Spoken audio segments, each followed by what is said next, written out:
When my ex-husband's new wife came to me crying, I gave her the proof of his next betrayal. My ex-husband, Jean-Luc, a minister admired by all of France, left me for a young woman my daughter's age. Everyone thought I had disappeared. Just an old wife forgotten in bitterness. But they were wrong. They did not know that in my small apartment, I was sitting with old boxes of documents, redrawing the map of financial crimes I had once helped him conceal. That night, his young wife, Chloe, came to me in fear, and I did not turn her away. Instead, I turned her into my most perfect secret agent. And now, I sit here, telling you this story. The story of how I, Eleanor, used the very woman who replaced me to burn an entire empire to the ground. It all began one evening in Paris, in a lavish ballroom that, looking back now, feels so fake. Jean-Luc, my husband, was standing at the podium. The spotlight shone directly on him, making his graying hair gleam like silver. He looked so powerful, and I used to think that a part of that power belonged to me. I stood tucked away in a corner of the room, next to a cold marble pillar, wearing a simple black dress so no one would notice me. I did not need the attention. I listened to his speech, word for word, a speech that I had helped him revise the night before. In my head, I went over the guest list. The first table, on the right, Monsieur Arnaud, a major donor, a man who could not be offended. As Jean-Luc neared the end of his speech, I immediately realized what he had forgotten. He was about to conclude without mentioning Arnaud's name. It was a small mistake. But in the world of politics, small mistakes can cause massive cracks. I did not panic. I just remained calm, glancing quickly at Jean-Luc's young assistant standing nearby. My eyes met hers. Then I tilted my head slightly toward Arnaud's table. It was a silent signal we were all too familiar with. She understood instantly. I watched her quickly step up to the stage, like a shadow, and whisper in Jean-Luc's ear. He paused for only a fraction of a second. Then a charming smile appeared on his lips, perfectly concealing the oversight. "And of course," he said, his voice booming, "I cannot conclude without offering a special thank you to my dear friend, Monsieur Arnaud." The ballroom erupted in applause. Arnaud nodded, satisfied. No one knew what had just happened behind the scenes. No one knew I had just saved him. That was my job for 25 years. To be invisible but indispensable. I used to be proud of that role. Used to think it was my quiet strength. I was so foolish not to realize that, to him, I was not a partner. I was simply an unpaid member of his backroom staff. A few weeks after that party, my life was proceeding as usual. At least, that is what I thought. It was a Tuesday morning. I was at a small flower shop near my home. A place I loved because it always smelled of fresh lilies. I was choosing the most beautiful white stems to arrange in the living room, my hand gliding over the cool petals. As I was waiting for the owner to wrap the flowers, my eyes happened to drift to the newsstand right next to the counter. And then I saw it. It was Jean-Luc's face. He was smiling, a radiant smile I had not seen in a long time. His arm was around a young woman's waist. Her hair was blonde, flowing over her shoulders. She was beautiful, and she looked to be the same age as our daughter. Above the picture was a large headline, printed in bold, black ink. "The Minister's New Love." My world did not collapse with screams or tears. It collapsed in the absolute silence of a flower shop. The sweet fragrance of the lilies suddenly became suffocating. Hard to breathe. All the sounds around me seemed to vanish. I could only hear my own heart beating, a dry, hollow rhythm in my chest. "Madame?" I flinched.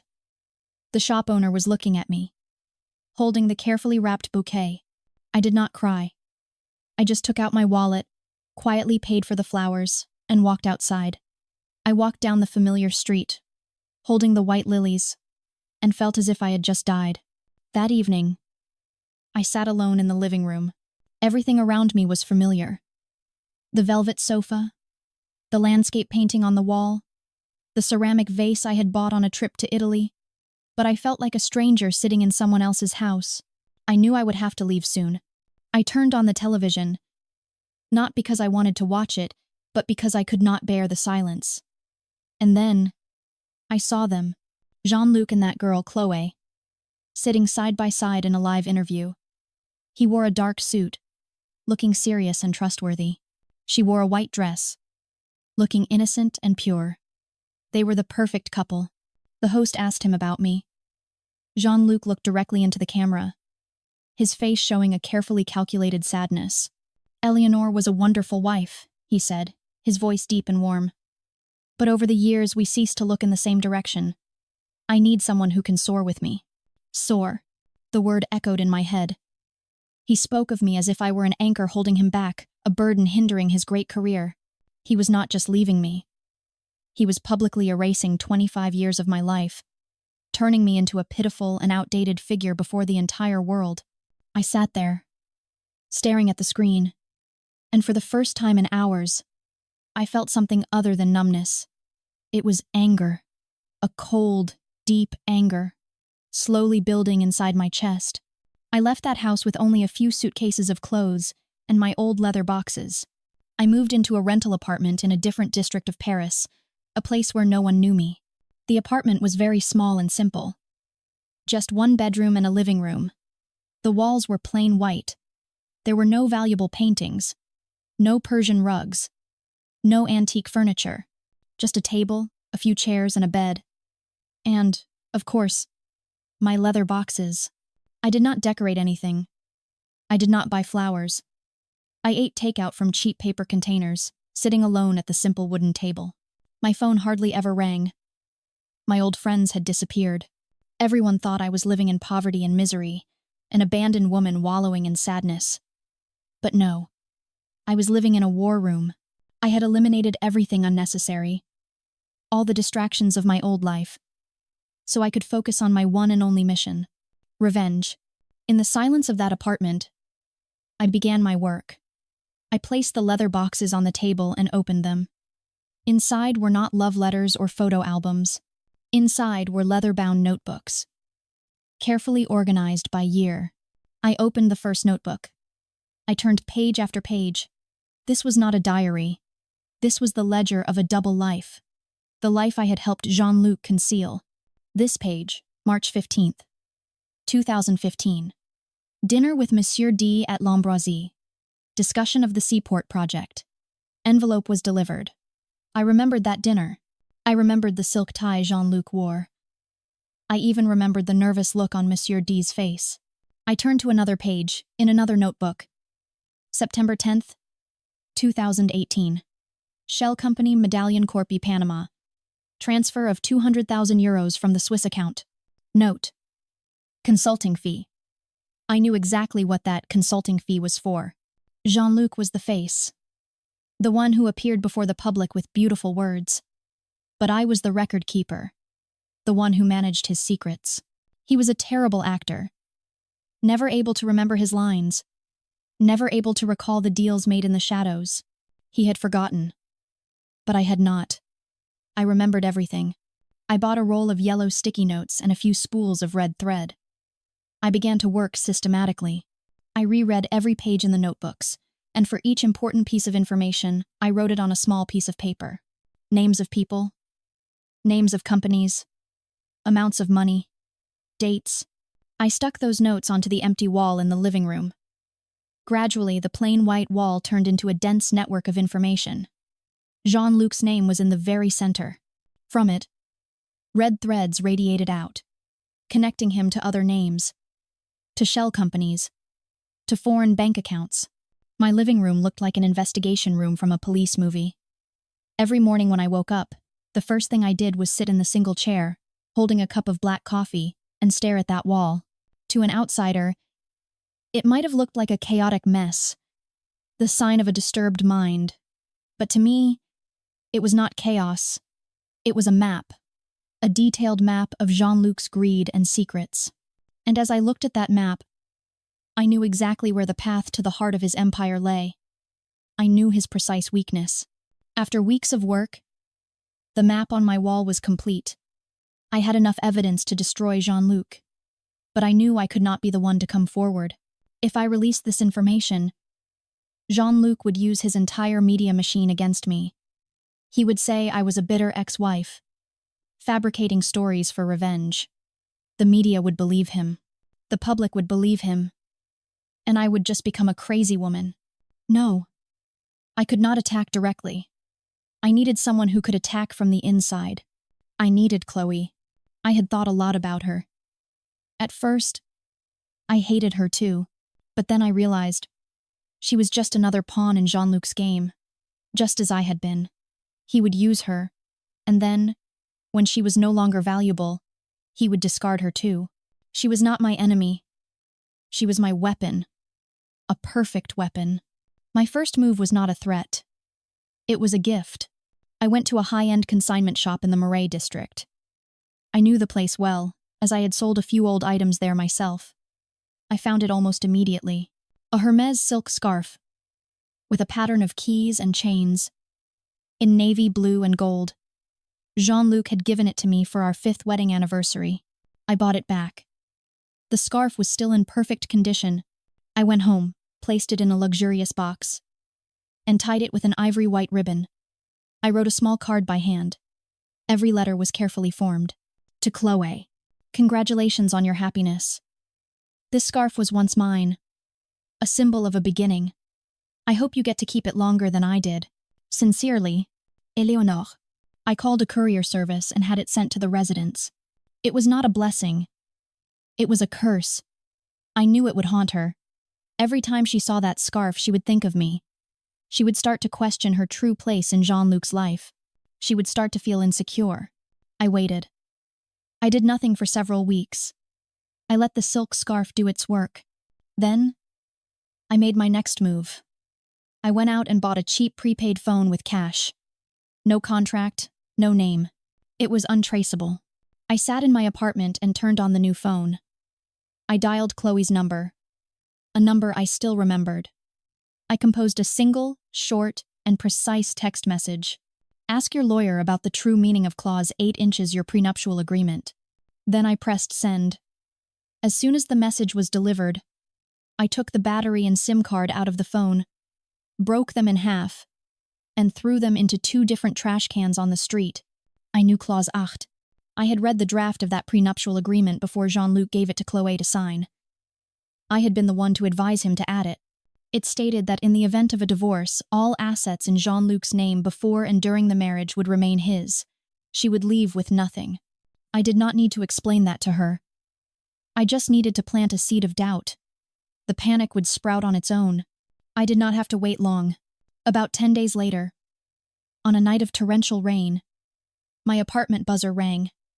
I already knew who it was. I opened the door. Chloe stood there, soaking wet. She wore a hat pulled down over her face and large sunglasses, even though it was pitch black outside. She looked like an amateur spy in a bad movie. When I let her in, she took off the hat and glasses. Her eyes were swollen. She sat down in the only chair in my living room and began to cry. She sobbed, telling me how controlling Jean-Luc had become, how she had spoken to her lawyer and realized she truly had nothing. I did not comfort her. I just quietly went to the kitchen, made a cup of chamomile tea, and took a thin file out of my desk drawer. I placed both items on the table in front of her. This tea is for sympathy for your position, I said, my voice calm. I understand how it feels. I pushed the file toward her. And this file, I continued, is your way out. No. Chloe stopped crying. She looked at me, then at the file. With a trembling hand, she opened it. Inside were only a few pieces of paper. They were bank statements from a private account in Geneva, Switzerland. I saw her eyes quickly scan the details. The date the account was opened. Just 2 weeks after her wedding. The balance? A significant sum. But the detail that killed her last hope was at the very top. The account name, Future Contingency Fund. I let that truth sink in on its own. I saw the color drain from her face, from a tear-stained red to a shocked white. He does not see you as his future, I said, my voice holding no triumph, only the bare truth. He sees you as a short-term investment for which he has already prepared the liquidation. I paused for a moment, then added, just as he did with me. Chloe closed the file. She placed it on the table with a decisive snap. She was no longer crying.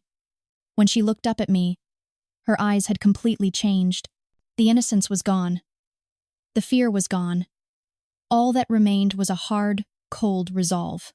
"I do not need you as a friend," I said, looking directly into her eyes. "I need you as a partner. Help me get what I need, and I will make sure that when this ship goes down, you are sitting on a golden lifeboat." She said nothing.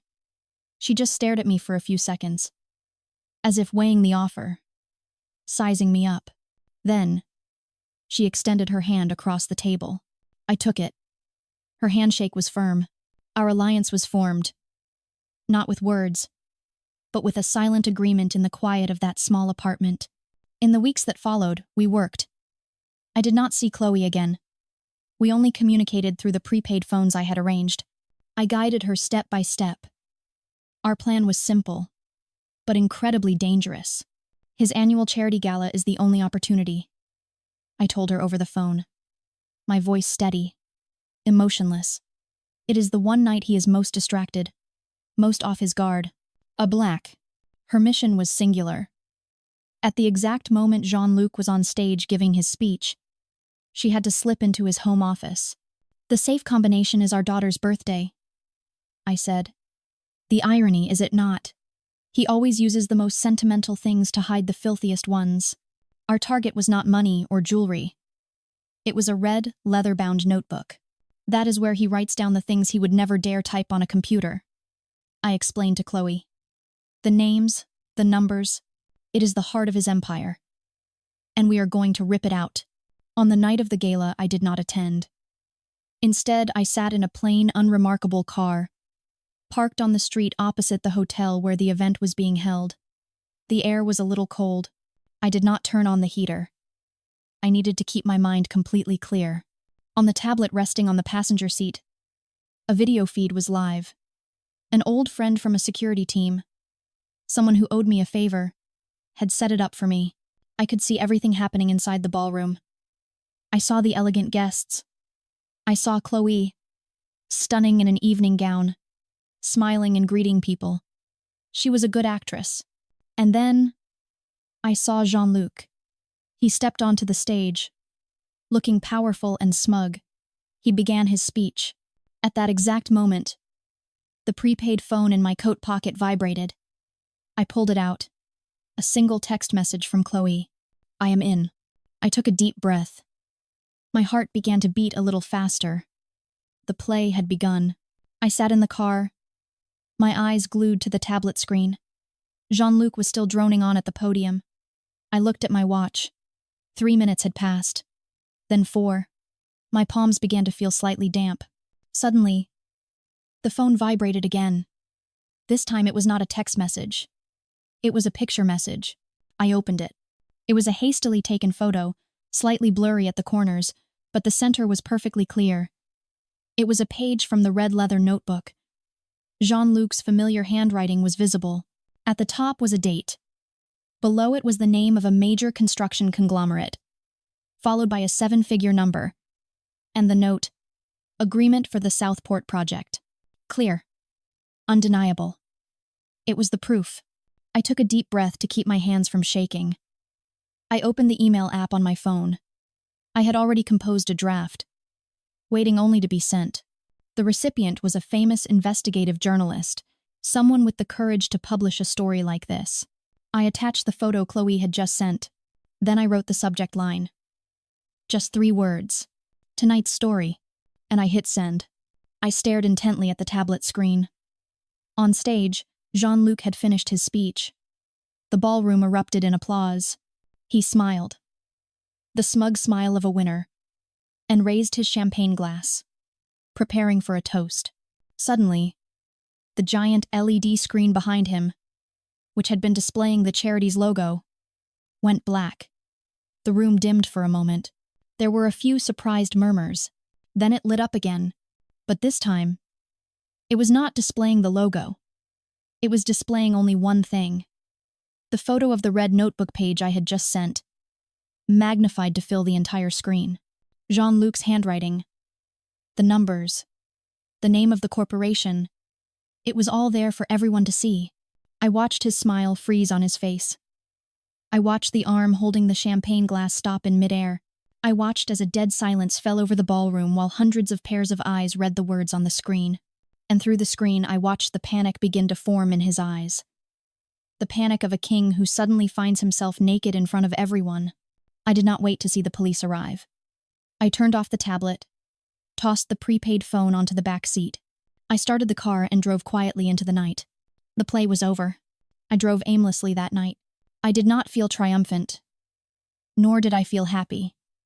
I only felt a kind of emptiness, the quiet that comes after a storm of one's own making. In the days that followed, the story exploded. The image of the notebook page was on the front page of every newspaper. Jean-Luc de Villiers, the respected politician, had fallen. Investigations were launched. Other secrets that I had arranged to be leaked came out one by one. His empire crumbled to dust. Chloe left France that very night, just as planned. A few weeks later, I received a postcard with no return address. Just a picture of a sunny beach and the words, "Thank you for everything." I knew she was safe and had a new life. She had held up her end of the bargain. As for me, I did not go back to Paris. I went to Geneva, where no one knew who I was. I used the very skills I had once used to build Jean-Luc's career to build my own. I founded a consulting firm. Discreet. Effective. My clients are wealthy, powerful women who need someone to help them navigate complicated divorces. Women just like Celine, who is sitting across from me now. I finish my story. Celine's wine glass is still full. She is no longer crying. She is looking at me, not with pity, but with a kind of awe and a newly lit spark of hope. "So there you have it," I say, my voice calm. "That is how I did it. Jean-Luc took my past from me, but in return he gave me a future. A future I defined myself. I looked directly into her eyes, which now shine with determination. "Now, tell me everything about your husband. We have a lot of work to do."